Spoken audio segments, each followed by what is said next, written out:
مشاهدونا الأكارم، سعدتم مساء أينما كنتم بكل خير. نشرة الأخبار نقدمها لكم من الفضائية الإريترية، معكم فيها قاسم أحمد، وكالمستهل نبدأها بالعناوين.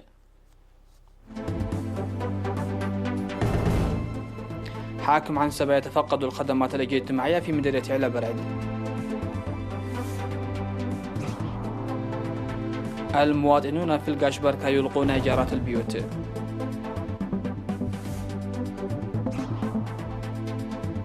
دعوة للدفع بأنشطة مكافحة الملاريا في القاشبركة. مقتل زعيم تنظيم القاعدة خلال عملية عسكرية فرنسية شمال مالي. قوات حفتر تتراجع شرقا مع فشل هجوم العاصمة ليبيا. ومظاهرات بمدن أوروبية وأستراليا دعما للسود.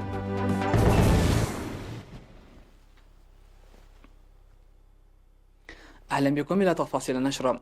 تفقد حاكم إقليم عنسبة السفير عبد الله موسى في 5 من يونيو مؤسسات الخدمات الاجتماعية والبنى التحتية الزراعية في مديرية علا برعد. وذكر في المناسبة وجود 7 خزانات مياه بينها سدود وحفائر تسع ل 120 ألف متر مكعب مياه، وإجراء دراسات لتنمية مساحة 160 هكتار في منطقة ترونكا. ويوجد في مديرية علا برعد مستشفى و4 عيادات و12 روضة أطفال و24 مدرسة ابتدائية و10 مدارس متوسطة و4 ثانويات. ألغى المواطنون المقيمون في مختلف مناطق إقليم القشبر إيجارات البيوت للمستأجرين منازلهم. وفي مدينة بارونتو ألغى السيد أسفها الزرعي إيجار متاجره لشهرين، والسيد هبت ولد ل4 من مستأجري متاجر ومطعم حتى زوال خطورة كورونا من البلاد. والسيدة منى محمد متجر و3 منازل لشهر واحد.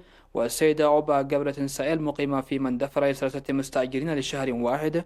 والسيدة نصيحة منقساب لمستأجري مؤسسة ومطعم من بداية ظهور كورونا وحتى شهر يونيو الحالي.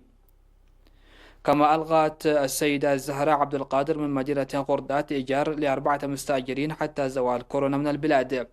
والسيدة أبرهة رأيا لمستأجري متجر لشهرين، فيما سلم السيد ميكائيل تخلي مخزنه في ذات المدينة لإدارة المديرية حتى زوال كورونا. كما ألغى السيد كفلسيون محاري في شنبيقو إيجار 3 مستأجرين للشهرين، والسيد تسفور سم لمستأجرين لمتجريه ل3 أشهر. كما ألقت أيضا السيدة قمجة دبساي وابنتها السيدة القانيش جبريسوس إيجار 3 أشهر لمستأجري منزلها ما في صعدة كريستيانة. ومواطن مقيم في أمستردام فضل عن عدم ذكر اسمه لمستأجر متجر لشهرين ومنزل لشهر واحد، وأسرة تقيم في روتردام لأسرتين في عدة كريزان 6 أشهر. والسيد كاسة سلمون مقيم في إيطاليا 3 أسر مستأجر منزله في عداق حموس ل3 أشهر. دعت وزارة الصحة للدفع بأنشطة مكافحة الملاريا في إقليم القشبركة. وقال مسؤول مكافحة الملاريا في الإقليم السيد إبراهيم يعقوب في الدعوة التي وجهها في الاجتماع الذي عقد في قلوج أن المرض انخفض نتيجة أنشطة التوعية والمكافحة، ويجب مواصلة أنشطة المكافحة في فترة التصدي لوباء كورونا. وذكر مسؤول المعلومات والتعبئة في مكتب وزارة الصحة بإقليم القشبركة السيد سلطان حقوس أن على الكادر الصحي والإدارات العمل لإزالة مسببات مرض الملاريا إلى جانب أعمال مكافحة كورونا. وأوضح مدير مديرية قلوج السيد سيزر مريم أن مرض الملاريا يتم السيطرة عليها بالمبادرات والوسائل التي تتبعها الأسرة والمجتمع، داعيا المجتمع العمل دون انتهاك ضوابط مكافحة كورونا لنظافة محيطه وإزالة أماكن تكاثر البعوض واستخدام الناموسيات. يقوم سكان 27 قرية في مديرية الدبارة وأعضاء قوات الدفاع في المديرية بأنشطة إصلاح مساقط المياه وحماية التربة وحفظ المياه. وقال خبير التنمية المروية في المديرية المهندس آدم عبد الواسع أن العمل الجاري أعلى سد مسلام يهدف تثبيت التربة وحماية السد من الطميم. وأشار إلى بناء وصيانة الحواجز والمدرجات وحفير في مساحة 100 هكتار في العمل الذي يستمر للأسبوع الثاني على التوالي. وأكد في العمل الذي يستمر الأسبوع الثاني على التوالي، وأكد السكان أيضا على العمل المتفاني الذي يقومون به إدراكا لفوائد حماية التربة وحفظ المياه، ك- كالحصول على العمل الآلي أو الدعم الآلي لنتائج أكثر فعالية. أفادت وزارة الصحة بتبرع حوالي 600 ألف نافة وأكثر من 16 ألف دولار لتنمية صندوق التصدي لكوفيد 19. وقد تبرعت مؤسسة الزائر الخاصة 300 ألف نافة، وعمال مؤسسة الزائر 64,356 نافة، وشركة كولولي للتعدين 46,570 نافة، وشركة ألفا للتعدين 3,000 دولار، وشركة انديام للتعدين 3,000 دولار، وبساتين كركبته 70,186 نافة، وجمعية بساتين فورتساوا 50,000 نافة، وإدارة إقليم القشبر 730,061 نافة، وعمال مكتب الاتحاد الأوروبي 29,000 نافة، ومديرية موغولو 18,618 نافة. وعلى الصعيد نفسه تبرعت السفارة الإريترية في واشنطن 10,000 دولار، وحانت وحلواني قدينا 5,000 نافة، ومتاجر البحارات في عداقة لاخا 5,000 نافة، وطاحونة كشف السحية سهية 5,000 نافة، ومؤسسة ترقية تخليل الرخام 5,000 نافة، وطاحونة حيلوم قبرزقي بسعادة كريستيان 5,000 نافة، ومؤسسة زمناوي للألمنيوم والنجارة والحداد 5,000 نافة، ومديرية ملقي 5,000 نافة، و17 نافة أيضا، وبار ماي مسنو 3,000 نافة.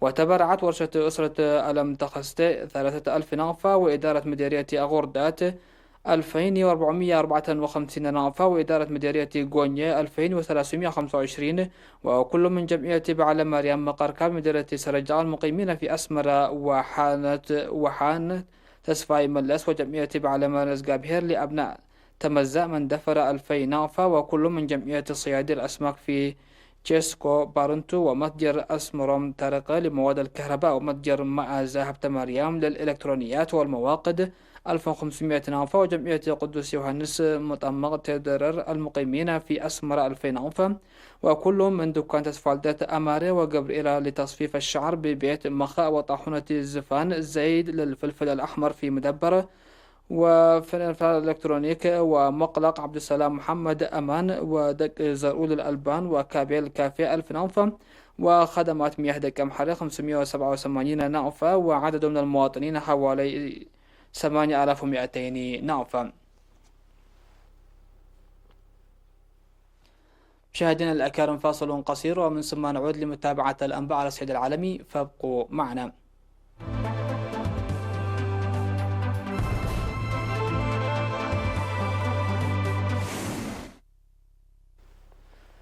أهلا بكم. أعلنت وزيرة الجيوش الفرنسية فلورنس بارلي أن القوات الفرنسية تمكنت من قتل زعيم تنظيم القاعدة في بلاد المغرب الإسلامي الجزائري عبد الملك دروكدال في شمال مالي قرب الحدود مع الجزائر. وقالت بارلي في تعريضة على تويتر أن العديد من المقربين من دروكدال تم أيضا تحييدهم من دون أن تقدم مزيدا من التفاصيل.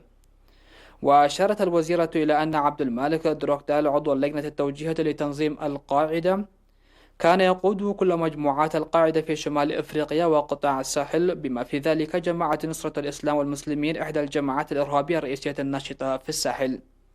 وتضاعف قوات برخان الفرنسية لمكافحة الجهاديين التي تضم أكثر من 5,000 عسكري في الأشهر الأخيرة عملياتها في منطقة الساحل في محاولة لوقف دوامة العنف التي أسفرت عن سقوط 4,000 قتيل في مالي والنيجر وبوركينا فاسو العام الماضي.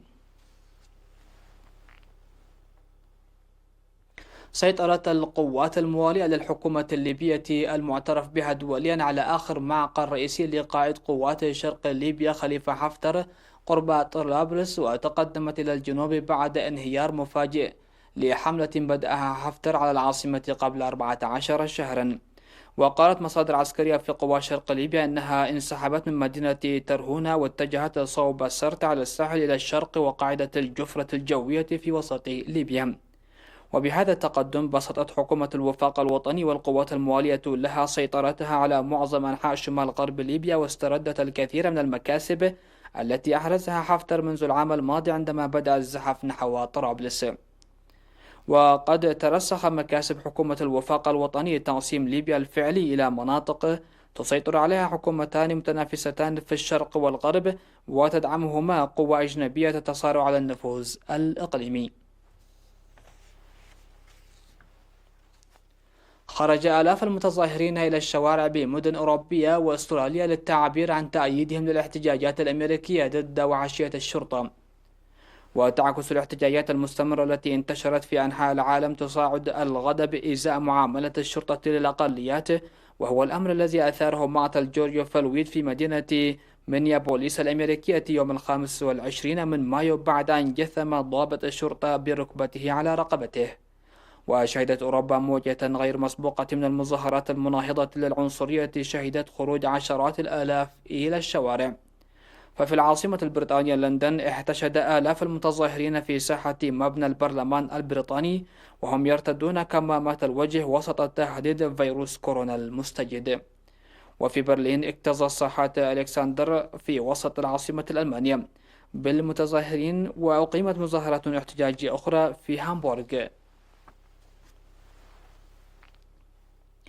الخبر الأخير في هذه النشرة: تدفق المئات من سكان العاصمة الروسية موسكو على معرض للكتاب أقيم في الهواء الطلق في الساحة الحمراء رغم عدم مشاركة بعض دور النشر به، خاصة مع إبقاء سلطات المدينة على معظم القيود التي فرضتها لمواجهة جائحة كورونا.